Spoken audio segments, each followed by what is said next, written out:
Hello and welcome to Catamount Radio's public affairs program, which we air every Sunday, and we call it Catamount Community Connection. I'm Brian Collamore, your host for the next hour or so.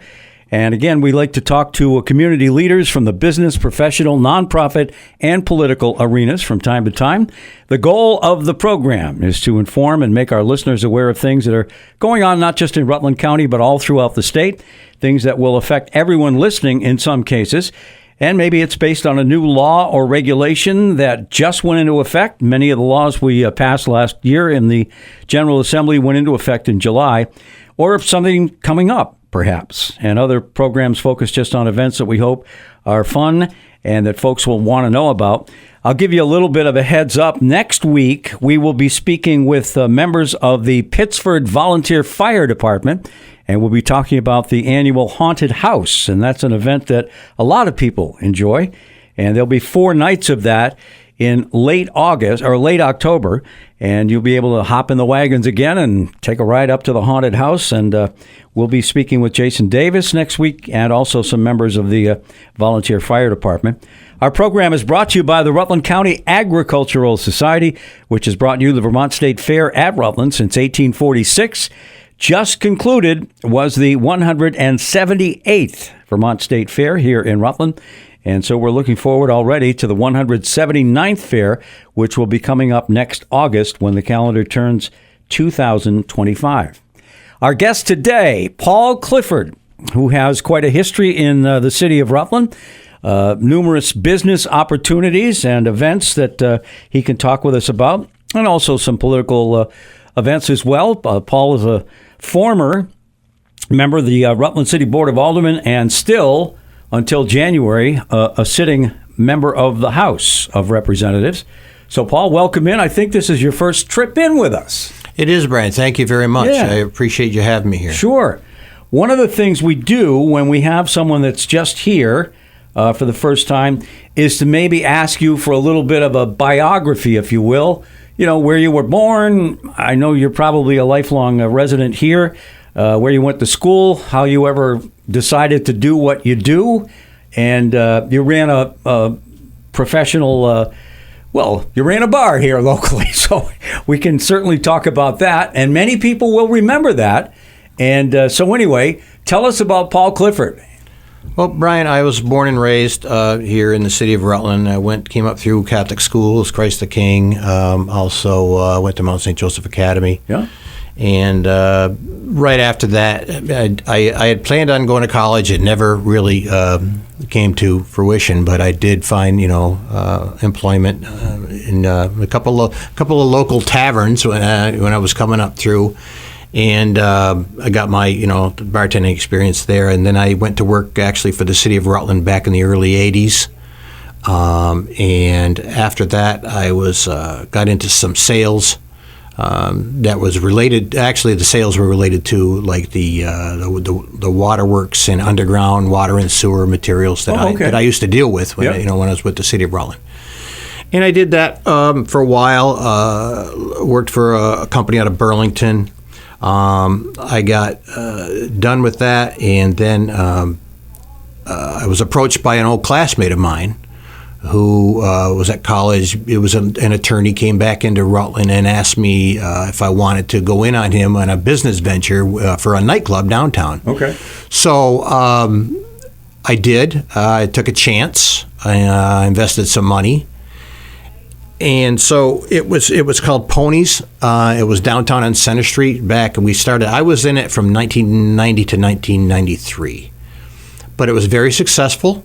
A lot of it was quite the transition type thing. We had a lot of business people, bankers, attorneys that would come in at 4:00, in the afternoon for happy hour and stay till 8:30, and then had the transition of the younger people that would come over, and come in that night. But it was successful, and I think one of the things that we did back then was, we had bands. One night we had DJs, and we had comedians that would come in from Boston or New York, and it would be a big draw for skiers on the mountain. It would come down on a Sunday night. So, like I said, I got done with that, and then went to work again for waterworks company. But the whole time that I was doing that, I was also involved in local politics. I was on the board of aldermen. Kind of kept my thumb on the pulse of what was going on. So I stayed in that. I came back to work for the city of Rutland. It was in 1997. I was the street division manager there. I was in charge of the plowing, during the wintertime, creating, making sidewalks, running a crew. And then I did that for 7 years, and I was appointed by Mayor John Casarino as a public works commissioner. Did that for 5 years. And then I wasn't reappointed again. I wasn't reappointed in it was 2009 that I left. And then I went back to work for a waterworks company. I was actually sought out by them to work. And I've been doing that ever since, but again, staying involved in local politics, then going back and forth on the board. I was on the board from 1988 for about 12 years, right up until 2000, 3 years ago when I left. I retired from FW Webb Company. And then I went into when Peter Fagan stepped away in my district, I went out and got elected to the legislature. And that was something I've always wanted to do. Okay. Back in in 1995 when I was working for that waterworks company, I actually, wanted to do that. And I actually met with, up in Montpelier, with Barbara Snelling, with then Senator Bloomer. We talked a lot about, how I could be, successful, given my history in Rutland in the local political arena. But it never came about because then my employer back then, he kind of poo-pooed it and didn't really want me to make that move. And I understand that. Yeah. But now, that I'm there, it's, like I said, it's something I've always wanted to do. So let me go back because I remember Ponies. Mm-hmm. Where were some of the other places that you worked prior to Ponies? You mentioned a few of the other taverns. Because when people hear this show, a lot of them will remember those places. Yeah, well, Ronnie's Pennant Pub. Oh, gosh. Muck and Schnabels. Yeah. Then there was a place called Bove's Grill, which was on West Street. Yeah, I remember Bove's Grill. And Bat Bove owned that. I lived there for a summer. That was the summer, I think it was 70. No. I'm trying to remember 79 maybe when they were building the old parking deck downtown. Okay. But I remember a summertime there, and I worked for different people that wanted me, to bartend for different events, weddings, and catering things. But those are pretty much the mainstays. We're talking to Paul Clifford, by the way, who has been on the board of aldermen before and is a retiring member of the House of Representatives. He just did decide not to seek re-election in the House this time. Go back to Ponies for just a second. I can remember, I don't know what year it was, I saw Rick Nelson there. I don't know if you were still part of that or not. That was the Ritz. That was before I had it. I think that was when Kevin Mullen and Nikki Manieri had it. Yeah, okay. Yeah. So I got the wrong place. But I do remember Ponies, too. Yeah. Okay. Yeah, and that must have been kind of interesting because you were different from and there used to be a lot of local pubs kind of thing. Right. And each of them sort of had, I guess, their own personality, their own clientele, and many people came from that neighborhood to do it. So you guys kind of were different because you did have out-of-state performers coming up and helping people out. So that, a lot of fun. Those are great memories for sure. And you mentioned, and this just dawned on me when you were talking about being in charge of the streets for the city. We've seen, obviously, over the summer, we can talk about the road diet, but it would have been, the paving would have taken place regardless of whether Woodstock Ave and Main Street went from a 4-lane configuration to the 2 travel lanes and then the left turning lane in the middle. So it would have been repaved anyway. And I know over the last week or so, there's been a lot of discussion, and I don't know why, because most of the stuff that happened on Woodstock Avenue seemed to go pretty smoothly in terms of the paving. But when you get into a downtown area where it's a lot more congested, it gets a little more difficult. So people are having trouble, especially at night, which is when they work, going around town kind of thing, and I've learned all the side streets myself. Right. Not to avoid the congestion, but to actually go from point A to point B as quickly as possible. But you did mention you were in charge of the streets at one time, and you mentioned plowing. So I don't know what the technical term is for bump outs, but I guess that's what they call them, where you've taken part of what used to be a travel portion of the road, especially downtown, and you make these little indentations, I don't know what the correct terminology is, so that people can sit outside on what used to be the travel portion of Center Street, for instance. And I'm wondering, if I was a plow driver, is that going to be a little bit more difficult to get my job done, those little bump out things? I mean, they're there, perhaps, but I can see if you're not paying attention, because you'd have to come out and go around them and then go back to the curbs. You're not talking like where the people sit for restaurants and stuff, because that stuff's all taken down in the winter. No, I'm talking they brought the curb out. Right, like in front of the Paramount? Yes. Those places? Yeah. Those were meant to be, I believe, like a traffic calming device. Correct. Or whatever. It's also, they were done for aesthetics. But as far as plowing come down, I mean, those drivers know they do come out when they plow. They'll come around them and get as close to the curb as they can. But when you get a major storm and they pick up downtown, when I say they pick up downtown, they pick up the snow downtown. And what happens there is they have the small sidewalk plows that would go around those areas, and they push the snow out into the road. Okay. And they make a big row of snow, a big pile of snow down the middle. And it's all done. It's pretty interesting. I mean, it's done late at night. A lot of people don't see it, but it's quite an operation to see when you get all these. It looks like a beehive, and then all these little workers are getting the stuff and getting the honey in one spot. And they would make these what they call windrows down the middle of the street, and the snowblower would come down. Actually, to one side, because you have to have the snowblower come down on one side and blow the snow into large trucks as they move down the road. So that's how they do all that. So I mean, the drivers are pretty much shown, especially if it's a new driver, they'll be shown what to do. And once they learn it, and it becomes an easy thing to do. Okay. Sometimes you have, an inexperienced guy that might, got to plow down and chip a piece of granite off the curb, but it's and you might knock down a couple signs. Maybe I've seen that happen too. With you got a sidewalk plow that backs into a sign. Those types of things that happen. Okay, but it's pretty effective how they do it. So you mentioned also that you worked for the city for about 5 years as Public Works Commissioner. That is one of the 3 votes that is taken. I guess it's every 10 years when the state comes down and repaves roads. And so you didn't ever get involved with voting for whether there'd be a new road configuration. Your 5 years weren't during a time when that was even talked about. Okay. No. Yeah. No. You'd meet as the Board of Highway Commissioners. That's the entity that controls those decisions. Like if it was this year and say I was there, I probably wouldn't have voted for it, just due to the fact that I didn't think it worked back in 2014. It's not that I'm not knocking it to say that this might not work, if given a chance. I know it's very frustrating to a lot of people. It's frustrating to me. I mean, I get caught up in traffic too, but I remember.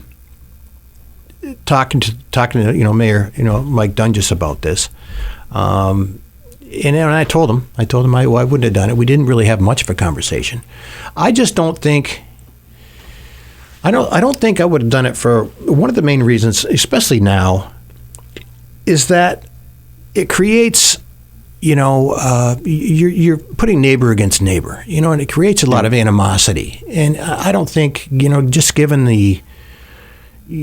What's going on in the world, in the United States right now with all, infighting and stuff like that, I don't think it was necessary. Okay. Just for, politically, for that reason right there. Yeah.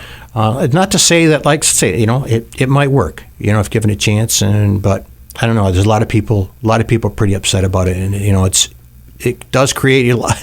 I've seen it. It creates a lot of road rage, but who knows? It may work out. Yeah, and we've had Mike Dunchus on this show. Yep. We have kind of a monthly check-in, right. And so he and I have talked about this quite a lot in the past couple of months. And, I had my own reservations about it. As I understood it, the mayor, the president of the Board of Aldermen, and the DPW commissioner were the three votes that were taken. Right. And in the previous administration, there was a vote, and it was a 2-1 vote not to do it. Right. And then this time it went the other way, and the DPW commissioner was the lone no vote this time, and then Mike Talbot and Mike Dunchus did vote yes. So anyway, we've talked about that a lot. I will say this. I thought it was going to be a lot worse than it is. Yeah. So I'm still willing to give it a shot, I guess. I'll tell you one thing, too. The traffic has slowed down. There's no doubt about that. Absolutely. You don't see many people trying to go 50 miles an hour on Woodstock Avenue anymore. No. It's just impossible. So, if it works at that point, and the other thing, and you can tell me if you haven't done the same thing, in the old days, before the new road configuration, you might pass somebody and probably break the speed limit. And then at the next light, they pull up next to you again. So you haven't gained anything even though you think that if I could just get by this guy. Yeah. So it happens all the time. Yeah, it is kind of an interesting thing. So, it may take you a minute or two longer to go from, the intersection of Stratton Road down to Main Street. But, the older you get, the less, the less you That's care a fact. about, okay, anyway. Yeah. So we're talking to Paul Clifford. We got to take our first break here in just a minute, but I do want to mention again that we have had people on before. Larry Coopely was also a member of both bodies, if you will. He was on the municipal level, although it was after he served in the General Assembly, but he had some interesting comments to make about the similarities between driving up to Montpelier and, in fact, living there during the session and then coming back on weekends and doing the work from Tuesday through Friday, and then being on a committee, for instance, on a Board of Aldermanic committee, and living here. And, people have different skills, and some people enjoy going up and trying to solve state problems, if you will, and then there's others that concentrate more on a local municipal level. So he had some really interesting things to say. He has since retired from both, so he's just kind of a free agent right now. He's not doing anything in terms of politics that I know of. And he, again, was, I think it probably could have happened that he stayed on the board as long as he wanted to, kind of thing. He's pretty well known, had a long sales career in the automotive world. So, but I found his comments interesting. We've also had Butch Shaw, who serves as the delegation chair, and we have both Democrats, Republicans, and progressive members of our delegation. And he has retired as well. And so he had, I think, 15 years of experience up in Montpelier. And he gave us a little bit of a kind of a look back. There were times, under different administrations when the complexion of the General Assembly was a little bit different. And it's always interesting, at least to me, to hear the differences between working at the local level and then working in the General Assembly. So maybe we can get into that when we come back. And we will do that. And first, take our first break. Again, our show brought to you by the Rutland County Agricultural Society, which brings you the Vermont State Fair every year. And we're talking to Paul Clifford. And we will be back here on Catamount Community Connection in just a minute. Welcome back to Catamount Community Connection, our public affairs program here at Catamount Radio. I'm Brian Collamore, your host each week. Again, just to give you a heads up, next week, we're talking to Paul Clifford today, but next week we are going to talk with Jason Davis and at least a couple members, I think, of the Pittsford Volunteer Fire Department. And they have their annual haunted house coming up. I should look at the date here. I believe it's on the 26th, the first night. And let me just see. Yeah, actually, I think it is the 18th and 19th, and then the 25th and 26th. But we'll get more details about that when we have those folks come on next Sunday. And that's always, I think, a really popular event. It's on a night, I believe, where there's also the Halloween parade. So here in Rutland, and so Rutland seems to embrace that holiday for some reason. I don't know. It's amazed me over the years to see that people just can't get enough of Halloween here in Rutland. I don't know why. I mean, growing up, you must have had the same thing, Paul. Tradition. Yeah. It's just a tradition. Yeah. That and the 10 and 9 whistle. I mean, it's something that's expected. Yeah. And I remember during COVID when we didn't have it. I mean, there was a lot of people upset, but it's understandable. Yeah. But it's always been a fun event.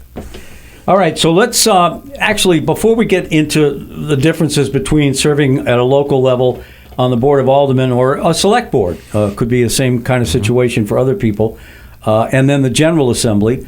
And again, knowing that there are 2 chambers in the General Assembly, and that's the other thing that I have talked to other senators in the past, retired folks, who, in my situation, we have 27 towns that we represent in the Rutland County Senatorial District versus, I think for the most part, I'm going to say it's a 2-town district in the House. Sometimes it's a little bit larger. It all depends on the population of each of those towns. Mm-hmm. I know some of them go up to at least 5 towns with really small sort of population. So there is a difference there, too, between being able to get out and actually go door to door and talk to people about what issues they see as problems and what things they're happy about. And then you get a little bit better sense, I think, about, how you're going to vote on a particular bill versus the Senate, which is, it would be literally impossible. If I started tomorrow, it would take me years to get to every house in the county. So it's a little bit different situation. And so maybe we could talk about that as well. But you and I attended a meeting recently up at the Nellie Fox Room. Yeah. At the Rutland Library.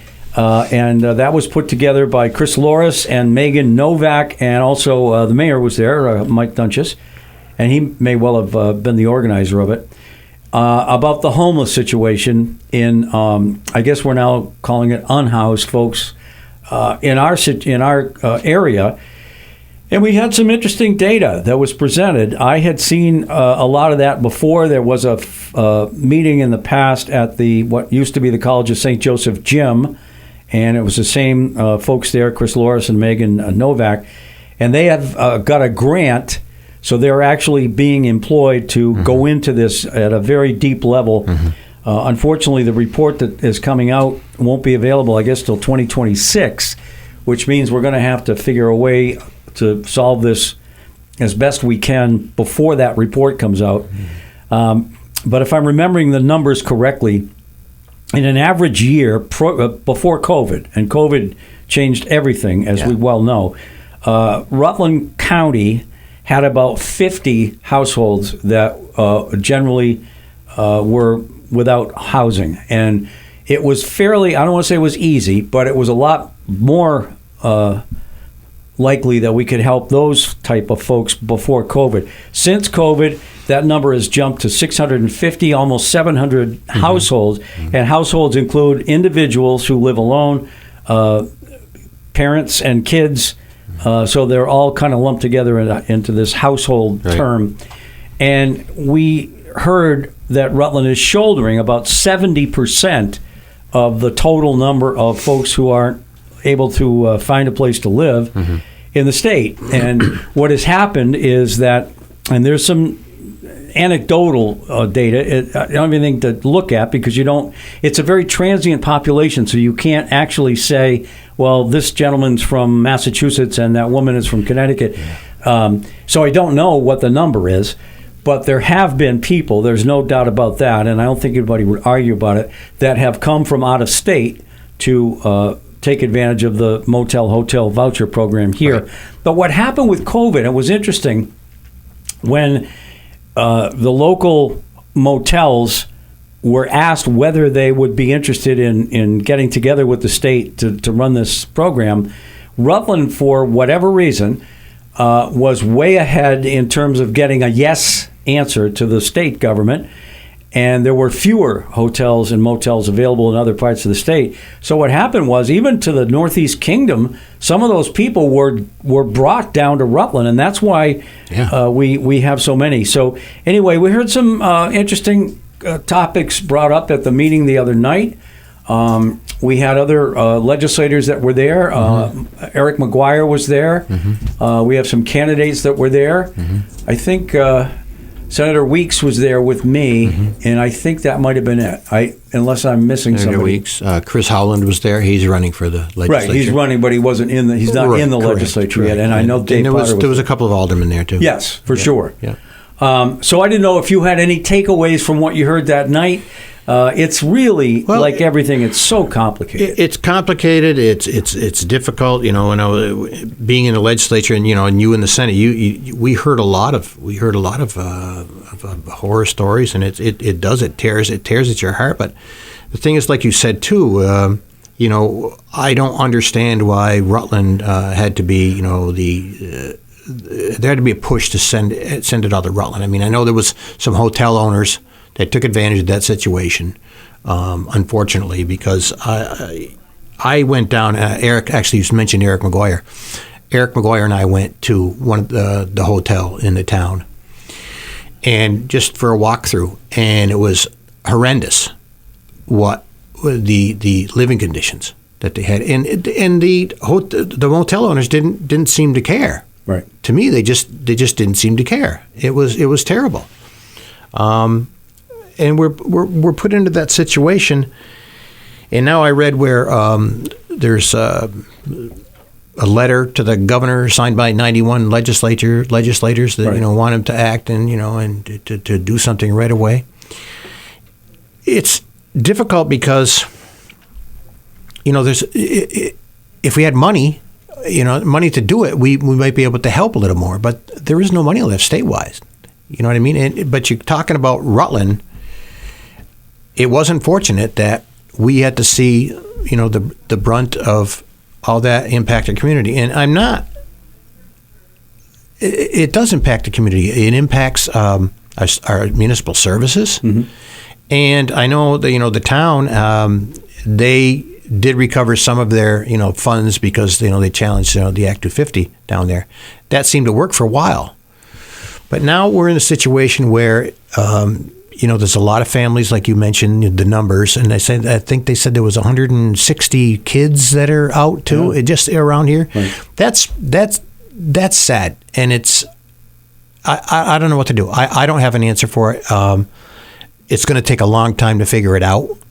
In the meantime, I don't know. We shelter. We can try to find shelter for them, but I don't know. That's something that the mayor and the board are going to have to discuss.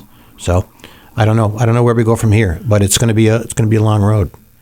What the legislature did in the last biennium was pass a bill. It was included in the budget that said that basically you have 80 days during which you can take advantage of this program, right, and use a voucher to house yourself in the hotel.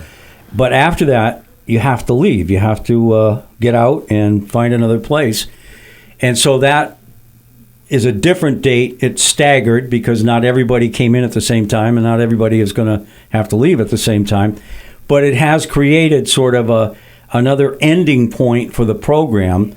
And, I mean, if you have enjoyed the weather in September and now October, it's been okay to be outside. It isn't maybe the best a permanent thing, but when the weather, and there's a general assistance program that's been in existence for a long time, and then we have this adverse weather element that is part of it as well. Right. And so when the 80 days are up right now, everybody, whether you're a single mom with kids, whether you're a disabled person, whether you're a veteran, you have to leave. And that's what the legislature decided to do, basically because there was only so much money available. And there is a move now from over 90 of the legislators, both in the Senate and the House, and they've written a letter to the governor saying they feel he should declare a state of emergency, which would free up some money to help out. But the problem is, every time that we say, okay, really no kidding anymore, it's going to end here. Exactly. It seems to go for another 30 days or 40 days. So I don't know what the solution is either. Well, the mayor's talked about this transitional piece, which I think is very important. But again, now you've got the intersection of Act 250, and you can't find enough contractors to build. And the VHIP program, which is the Vermont Housing Improvement Program, does have money available. There's some guardrails and guidelines. You can't just apply for it and get the money.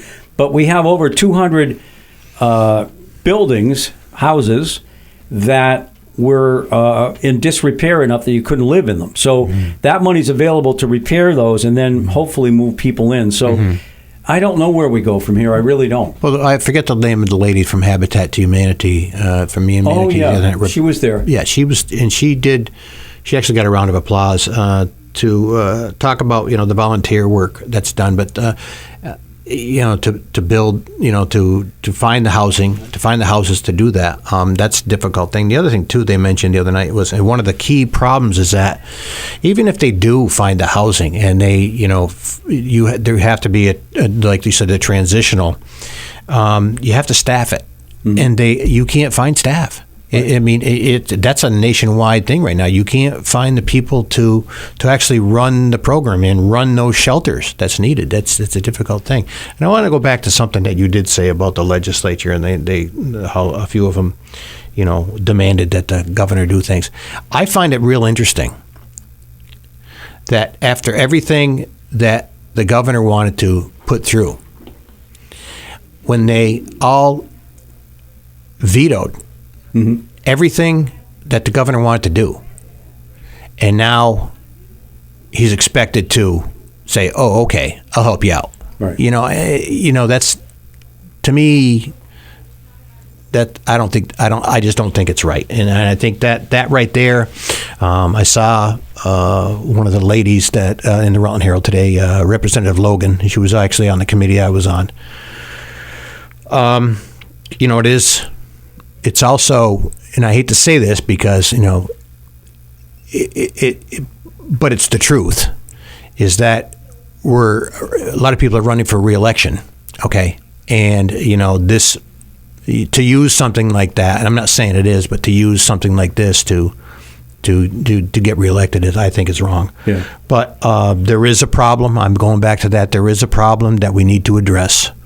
And I don't know what the governor's going to do. He may do something. I have no idea. I haven't been in communication with anyone from his staff, but there is a problem, and I hate to say it, but it looks like it may get worse before it gets better. But money would solve a lot of stuff, and I don't know if there's any federal money that we could draw on. I'm not sure about that, but we'll have to just wait and see. I think most people would agree that the model that we have right now is not working well. That's the hotel motel voucher program. I mean, in the end, we had to use it because we didn't have any other choices. And if we had perhaps the owners of the hotel took a little bit better care of their facility, it wouldn't be quite as bad. But in the end, it's very expensive, and it doesn't seem to be working. And you've put people with legitimate needs, and let's be honest, there'll always be people that need our help, and I'm all for that. I don't have any problem with that. Yeah. But if you've got a single mom with a couple of kids living in the same building with people that are, misbehaving, let's just use that term, that's not a good situation for them either. Eric McGuire continually tells me that they don't want to be in that situation either. That they would prefer to be able to move out and live somewhere else. So, yeah, it's a thorny issue. The governor really only has a couple of choices. He could call the legislature back into a special session to deal with this prior to January, which is when the legislature will reconvene, or he could declare a state of emergency and through an executive order address the problem a little more directly. I don't know what he's going to do. I haven't been asked to weigh in on it at all. So, I guess we'll have to see what happens down the road. But it is an issue, and as you can imagine, Paul, as the weather changes here, and it is certainly getting a little cooler every day, things will get more intense for sure. Absolutely. And we don't want kids out there living under a bridge somewhere. That's not what we want. No, so not at all. Okay, let's delve into the politics of this. And again, we're talking to Paul Clifford, a retiring And I want to stress that he is not running for re-election, so we're not running afoul of the equal time provisions here. He's not running for office, so we're not trying to get him re-elected or anything. But he served one term in the General Assembly. He was in the House, and I'll call it Natural Resources because I don't. But you guys have a little bit fancier term. Environment and Energy. Okay, and that's where. And again, just for people's benefit, in the House, and there's 150 House members. You get assigned to one committee, and that means that you can dive a little more deeply into a particular bill or issue than the Senate can, because in the Senate, where there's only 30, we are on two committees. We have a morning committee and an afternoon committee, and our look down at a particular bill does not get into the granularity, if you will, of what takes place in the House. So Paul served on that committee for the last 2 years, after having been on the Rutland City Board of Aldermen for a lot longer than that. So I'm just curious what sort of similarities there are with both of those jobs and what the differences might be. One of them, takes a much more local view of a particular issue, and the other one is a little bit more of a statewide thing. So how do you see the differences and maybe the similarities between those two? I can see some similarities where, like when you're on the Board of Aldermen, you are assigned to, you do have committee assignments, but you could be on 5 committees. Okay, that could be. It's totally different from being in the legislature. You do have like an executive, like the mayor would be like equal to like the governor, mm-hmm. and that whole administration piece. You do have different bodies of government. Actually, like you said before, I forgot what you mentioned about but you're home at night. You know what I mean? And you're up there, you're not. So I just find that there's some different. I mean, the issues on a local level. There's many more issues on a local level than there is, I believe, in the legislature, because you have what they call, as you know, that you have like bills in legislatures that are actually on a wall, and they're actually on a wall tacked to the bill. Yes, they are. And it's up to the committee chairman to choose which ones that they want to address in that biennium. And come to think of it, the Board of Aldermen now in their committee room also has a wall. Oh, really? Yes. Is that a new feature? Yeah, it is. Okay. It is. I think it's something that Board President Talbot set up. Just to be a little more organized. But there are similarities in those areas. The thing is, in legislature, is that, like I said, the different committee work, and there's only a certain amount of time that you have. You have from January till what? Middle of May. Middle of May, right? Yeah. Whereas you either pass it or you don't, or it goes on to the next year. Whereas at the Board of Aldermen, there's no limitations. You know what I mean? You could actually, you want to get it done as quick as possible, depending on the severity or the urgent, whatever the urgency is of the subject that you're dealing with. So, but it could be in committee for a long time.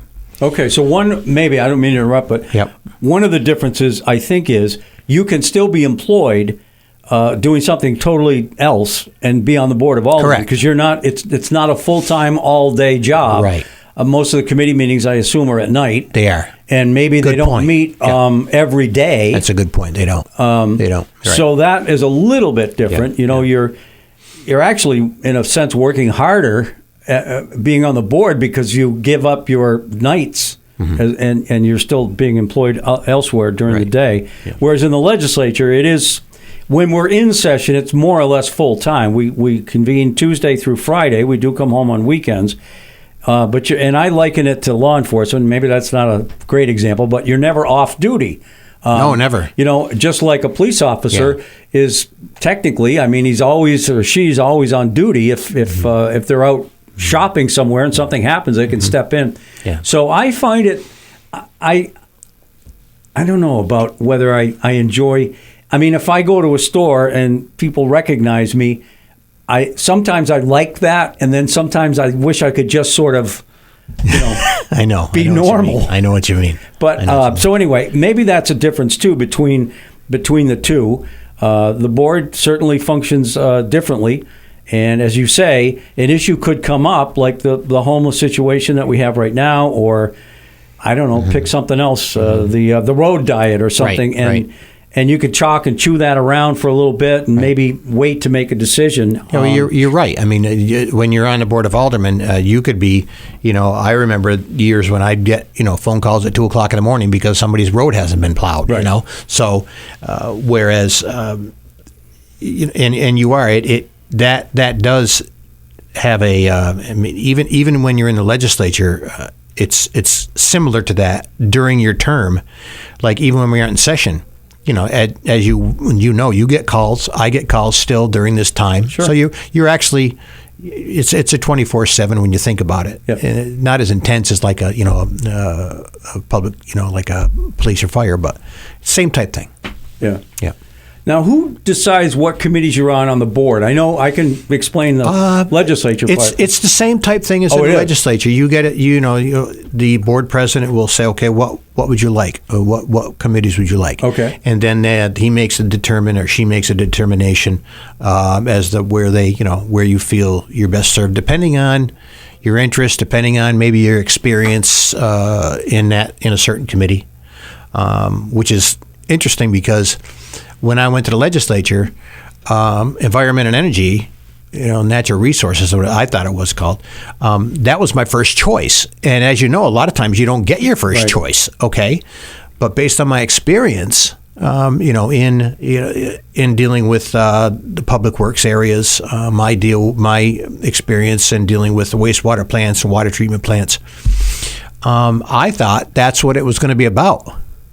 And I got there, and you're very seldom you're talking about the things that I used to be, my experiences with.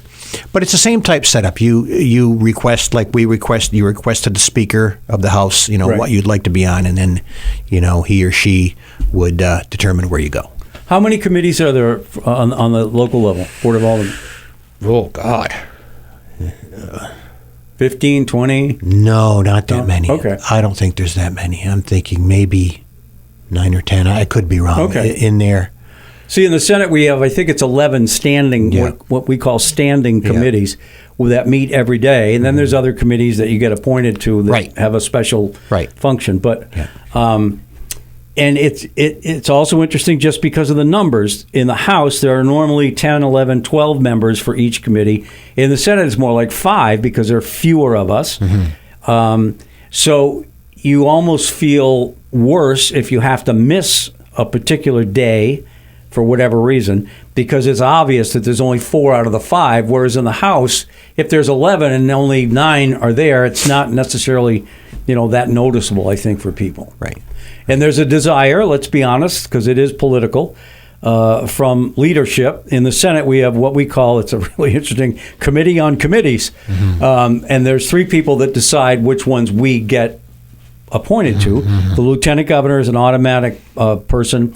The president pro tem, which is the boss of us, or who is the boss of us, and then a third member who's elected at large. And for years, since I've been there, it was Senator Mazza from Grand Isle, who has passed away. So Jane Kitchell, who also has retired, but she's still on there. And I think she will be making the decision this year because technically, until someone's sworn in January, they can't be appointed to the Committee on Committees because they're not a senator yet. Anyway, those people decide for us, and just like you have one person, the Speaker of the House, decide for you which committees you're going to be on. And the desire, I think, to be, I'm trying to be as transparent as I can here, there have Republicans and there's Democrats and then there's progressives, at least on the state level. And you try to balance the committee. You don't overload it with one party necessarily. Unless you have no choice, like now. I was going to say, if you don't have a sufficient number from which to draw, like Republicans at the moment, Republicans, in most cases in the Senate, you have one person. and the other four, or in some cases 5, are either Democrats or progressive. Right. So, that does come into play in terms of what bill you're considering and all that kind of stuff. So I didn't know if on the local level it's the same. If it's the board president that you sort of say, hey, here's what I'd like to do. Is how many are on the committees, and is it usually 5? Usually 5. Okay, and it again, the desire would be to balance it as much as possible. Yeah, I would say yes. I mean, just yes. Based on your experience and whatever committees you were on, and you had different administrations, so you were there. You mentioned John Casarino, Jeff Wenberg, Chris Loris. All right. No, I'm sorry. Take that back. I wasn't not under Chris. John and Jeff Wenberg. Dave Allaire? No. Okay. No. Just wondered. Yeah. And again, it'd be like the governor kind of sticking his nose in, the aldermanic business, which probably is not appropriate. Right. So that's interesting. I'm actually getting a better idea of the Board of Aldermen than I ever had. Yeah, it's interesting too. As a member of the Board of Aldermen, as you may know, it's really not supposed to be, a partisan board. Okay, but people can figure it out. Right. You know what I mean? As far as, who's conservative, who's progressive, who's, Democrat on the board.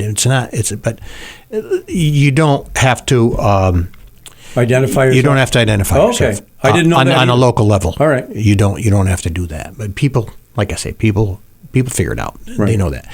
And I find that similar the way the legislature is right now to the way the Board of Aldermen is right now, as far as being, it needs to be more balanced. So hopefully in the future it will, because I think, you need to have more of a conversation about the different issues. And I think people have to, you can't just come in and say, okay, well, we're going to do this. I got the votes. You're done. Which, that does happen. Mm-hmm. And it doesn't matter who's controlling it, what side it is. That's the way it is. Yeah. And I think people do know that. But there's some similarities there.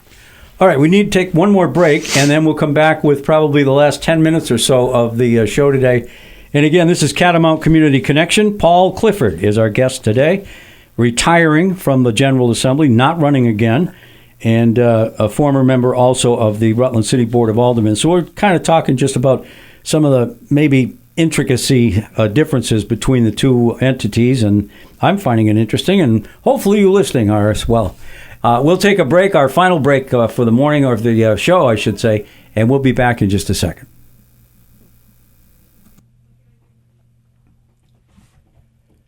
Welcome back to Catamount Community Connection. I'm Brian Collamore, your weekly host of the show, which is brought to you by the Rutland County Agricultural Society. And don't forget the Vermont State Fair at Rutland. It's been here since 1846. We had a tremendous turnout this year at the fair. Very well run. Congratulations to Robert Congdon and the rest of the folks who did the fair this year. And the attendance was way up. And I know there were people that, for whatever reason, in the last few years didn't go. They went this year, and it was great. The entertainment was super. The Racing Pig's still a big hit down there, I think. And hopefully they'll be back next year. It'll be in August again next year. And thanks to the Rutland County Agricultural Society, some great folks for sure.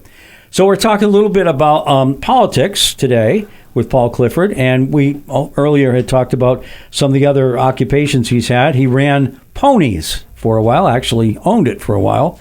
And that was a little bit different. Then he worked for the city. He was Public Works Commissioner for a while, did all the water and the streets and stuff. One of the things that, and I sat on the Government Operations Committee, which has jurisdiction over a lot of municipal things, and we are a Dillon state, and people may not realize what that is. By the Constitution, each municipality can only do something by changing a charter, if they have one, or by requesting permission, if you will, from the General Assembly. And even to the point where And we used to talk about this, how silly it was. If you wanted to put a stop sign on a particular street in your city, you couldn't just go ahead and do it. You actually had to ask permission from the General Assembly to do it. Yeah. So we try to work a few tweaks, if you will, to change that. The Vermont League of Cities and Towns gets involved because they're the representatives of each of the towns and municipalities in the state. But I wondered whether anything ever came up in your time on the board where, you really felt strongly about a local issue, and then you had to get a charter change approved by the residents of the city first, and then petition the General Assembly to have that charter approved. And we used to do, 15 or 20 charter changes every year when I sat on GovOps, and for the most part, it was just rubber stamping. You didn't ever, tear anything apart. But every now and then there was something that came up, and Second Amendment issue was one that was really contentious for a while. Burlington wanted to have sort of their own rule about gun ownership and that kind of thing. Yeah. And, it became sort of a quilt patchwork of regulations. If you allowed that to happen and you were driving along and you didn't realize you were in a particular municipality and you were now running afoul of their local ordinance, it could have created. So we didn't do that. We rejected that idea. And I think the governor's also made a point of, depending on what the issue is, and that, I'm just picking that one issue. It isn't necessarily something I want to talk the rest of the time about, but that it's far better to have a uniform policy statewide so that people aren't getting in trouble, doing something in one area that's legal and then in another it isn't. So for the most part, we try to do that. But I didn't know if you remember anything that ever came up like that. I don't. Nothing, with that wasn't, something that, we already discussed. I mean, the last one, I think, was the 1% option tax. I think that was the charter change. But I don't recall anything. Other people might, but I don't recall anything. In the years that I was there that we, had to make a decision on that we needed the state, to step in. There might have been dealings with the state on perhaps water and sewer issues, but you always went through the proper, nothing that would be legislatively, that we had to ask permission for. We'd just deal with the local, whatever was, like I remember when the water treatment plant years ago, when we had to replace the roof. So because it caved in literally. So we had to go through, the state agency, natural resources, and go through all those people that were involved with, the structures we were building. But other than that, I can't recall anything that we actually pressed the legislature, to ask for, like anything like that. Yeah, that 1% option tax, if I'm remembering correctly, and I think I am, we passed a bill either last year or the year before. It was in that biennium that now just allows that to happen without each, because it used to be kind of, we take the bill, Essex Junction wants to do a 1%, and we just look at each other and go, of course, we've let 100 other ones do it. Right. So it became almost a waste of time to have to address it. So now any municipality can do it without coming before the General Assembly. But not without controversy. There has been some charters changes that, one side might have felt, differently. Yeah. And you get into that where, this is what we want to do in our community. This is what we want to do. We took a vote and this is it. Well, it's not that easy. Right. So you got to consider that when you vote on a charter change. Yep. We have about 2 minutes left. So I didn't know if there was anything else you wanted to mention, on behalf of the city. And I don't know what district that is because we've reconfigured that just like we do with a lot of things every now and then. Right. Thank you on behalf of the residents of that district for your service. Yeah, I wanted to say thank you to those residents in District 4, which incorporates the northeast part of the city, and actually down around Lincoln Avenue and Church Street and in that area, and also the northeast part of the town. But I want to say thank you to those folks for, trusting me and, communicating with me also. I had a lot of good communications with people via email. I always answer my emails. I always called back and, followed up with whatever they wanted to talk about, and I tried my best. So I hope, I just want to say thank you to those folks for entrusting me. And then when you're on the board, you represent the entire city. Correct. So it's a little bit different. Yeah. It is. I mean, the issues are probably the same. The taxes are going up, and this street needs repaving and all that kind of stuff. Yeah. That's my phone, folks. You can just ignore it. It is a little bit more like the legislature in that sense, that you're on, one district versus the whole city. Correct. And, so hopefully people appreciate your time and effort to represent them, and we'd love to have you come back at some point on the show if you're so willing. And hopefully it wasn't too onerous for you. Not at all. Not at all. It was great. It was great. Right. I'd love to do it again. All right. So thanks to Paul Clifford. And he, again, a retiring member of the General Assembly and also a former member of the Rutland City Board of Aldermen. And we will see all of you next week on Catamount Community Connection.